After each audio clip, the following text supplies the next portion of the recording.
When somebody is diagnosed with dementia, it often happens that people stop including them in family outings, family get-togethers, family lunches, and that's a real shame, because that is exactly what the person with dementia needs. They still need to feel part of a family unit. They still need to feel loved and securely wrapped with love, affection, people who have known them for a long time, people who they're relaxed with and who they're comfortable with. It's very important for them still to feel part of a loving family unit. So please don't stop visiting. Please carry on going to see them, and in fact increase your visits if you can. That would provide a little bit of a break to the family carer, who also need as much support as a person with dementia. So I wanted to talk a little bit about positive emotions, and how you may think, as your person with dementia's memory gets worse, you may think, what is the point in telling them that great Auntie Gladys has passed away, because they won't remember.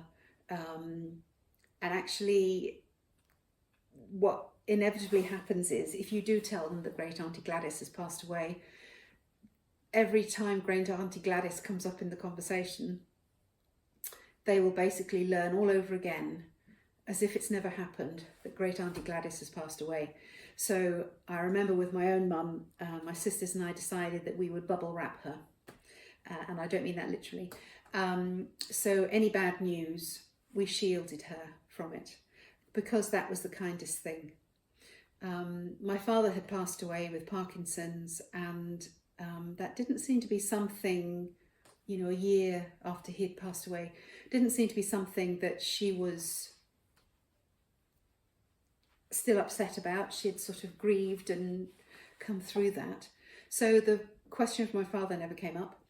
But when any of her relatives passed away, or somebody became ill, or somebody got divorced, or somebody's dog died, we generally didn't tell her, because we felt that was the kindest way to manage all of this bad news.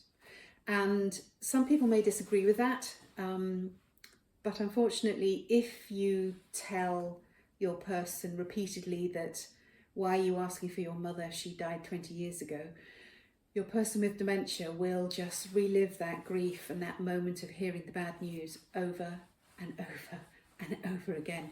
And I don't think any of us want to wish that on anybody. So I think as a family, you all need to agree this together, but as a family you need to agree what you're going to tell the person with dementia and what you're not. And then everybody has to stick to the same hymn sheet. So if we've decided we're not going to talk about somebody's dog has died, then all of us need to not talk about it. So that we're presenting a united front. Person with dementia has a lot of structure, has a lot of similarity and standardisation in the news that they're hearing, and it, in my opinion, it's the kindest thing to do.